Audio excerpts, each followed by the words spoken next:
The other thing that occasionally is an issue for caregivers is changes that will occur related to two things: medication and changes that will occur related to adjustments in sleep cycles. So folks with dementia oftentimes become disoriented, not only to person, place, time, but they have a tendency to alter their sleep cycles. Obviously not intentionally. Some of it may actually be associated to some changes that are going on within their brain themselves. Others are subconsciously, they are active and more active, and they stay up later and later, and they go to bed later and later, and that means they wake up later and later, and before you know it, they're tired at 12, 1, or 2. Normally, older adults, as they get older, are more likely to take a nap in the afternoon. Sleep cycles may totally change so that they're sleeping for 2 or 3 hours in the afternoon and they're up all night. Well, if you happen to be the caregiver and your sleep cycle didn't change, that makes life particularly difficult. You want to be really miserable? Don't go to sleep for 3 or 4 days. If you've got somebody else who's well rested and happy to walk around all night long and you didn't get that 5-hour nap in the middle of the day, you're going to have a tough time. And so we do need to work with those changes both associated with normal aging, but also those that have been associated with the disease process itself. There are medications that are out there, and we oftentimes will say, oh, well, I'll just give them a sleeping pill. Most of the sleeping pills are on a list called the Beers criteria. I actually helped develop one of the Beers criteria lists, and in the Beers criteria, there are medications like sleeping medications. Most sleeping medications are sedative hypnotics that are associated with an increased risk for falls and fractures. If you think it's tough taking care of an older adult with dementia, try taking care of an older adult with dementia who also had a hip fracture and can't get out of bed independently, and try to tell them that they can't get out of bed independently. That is often a difficult battle to fight because they forget you told them that they can't get out of bed independently by the time you walk out of the room sometimes. And so that becomes really a challenge to get that hip to be able to heal and to be able to have them weight bear. And it oftentimes has an impact on what type of repair we make in individuals who have had a hip fracture. I've given you a few things out there, and I'm hesitant to talk about many more because I think some of you may have some questions out there. So let me do this. We're just about at the half-hour mark. How about if I open things up and I'll maybe expand a little bit on questions that you ask related to issues that you might be having or questions you might have regarding dementias in general. So the question is, you've got somebody, older adult, who has had a hip fracture, has difficulty getting out of bed. What kind of mattress do you use? We have got a lot of options, and let me talk about that a little bit. People who can't walk still can have fractures, and they're still at risk for falls. A lot of people think, well, they can't walk, they can't fall. Not true. About a third of our falls actually occur in people who can't walk independently. And those fractures occur when they transfer or when we try to transfer them. And so before I talk directly about the mattress, let me talk about the bed environment in general. Some of you will say, oh, so-and-so has had this happen, we need to put up side rails. It has been shown that side rails actually cause more serious injuries than they prevent. And generally what happens with a side rail is it doesn't always keep people from getting out of bed. It now just creates a barrier for them to climb over and a further distance for them to fall. Or it creates an environment where they can actually get their neck caught between the side rail and the mattress. And we've seen people have neck fractures and strangulate related to those kinds of things. So in our facilities, we have almost no side rails any longer. And it's much less likely that you'll find one unless the side rail is really something that they're using to help support and improve their mobility, turning and things like that.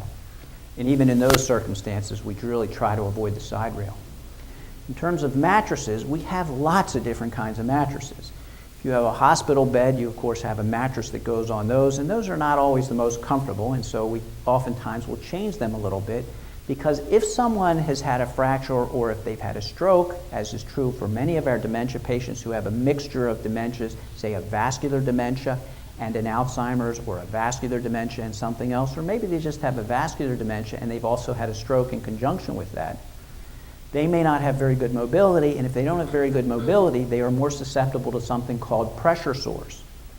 Pressure sores can develop with actually just a couple of hours of pressure on a single bony prominence, and within that period of time you can see death to subcutaneous tissue, and they can break open into wounds. Malnutrition, urinary incontinence, things like that all make those kinds of events even more likely. So mattresses oftentimes are designed based on the issues that you have for the particular individual. So we may use an egg crate mattress, or we may use a variable pressure mattress, which actually has a little machine pump that variates the air mattress's accumulation of air. So what will happen is you'll have some areas will build up with air, others will decrease, and it varies the pressure over certain portions of the body. And so if they're immobile, we oftentimes will use those kinds of mattresses to reduce the risk for pressure sores. There are much more sophisticated mattresses, some of which are very, very expensive, most of which are geared at trying to protect the skin. Mattresses, there are also types of mattresses or types of cushions, if you will, that help people not to roll out of bed. And so sometimes we will use those as well. And for people that shouldn't get out of bed, that can be very helpful. We do have to be a little bit careful about individuals that have had a fracture, that have strength and are able to get out of bed, and are therefore at much greater risk for fracture. And in many circumstances, it won't be the mattress that will change, but will change the height of the bed. And so we'll have beds that can get down to that high, and so then when the people fall out of bed, they're only falling that far, and they're much less likely to fracture. The other thing that we find is that people that have reduction in strength in their lower extremities, I have folks who they can't stand up from a chair if they don't use their arms.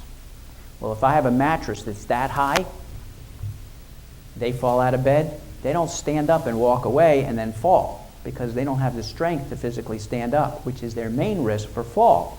And so we've actually created a much more safe environment in that circumstance. Okay? All right. Other questions? While Yes, you're sir. talking about that, Doctor, can I Yes. just jump on that a moment with teaching people to use walkers? The pros and cons of that, because sometimes you get them so strong that they can use walkers and then fall. Yeah, and mobility is always a positive thing. And so using a walker is not something that we want to discourage. However, when people get up, if they are not safe with the walker, then we're not going to be able to give them a walker unless we've got folks that are around them. Now, that tells you if you're in a bed and I've got the walker right next to it, me telling somebody who has cognitive impairment, I got the walker here for when we need it, but don't use it. Yeah, you got it. So in those circumstances, we want to get them mobile as possible and try to improve their strength and their balance, and there are lots of things that physical therapy can do, but we can't rely on their memory, and so the things that we are doing are things that are done in the moment. And so the walker, if you know that they need to use the walker, they probably recognize that that walker would be helpful as well. So it's not just don't put it by the bed, you actually don't want it in a visible area. If I see the walkers right over there and I'm right here, I think I can make it to that walker. Don't create that incentive. Make sure that it's out of sight, because in this circumstance, out of sight really is out of mind for most of these folks.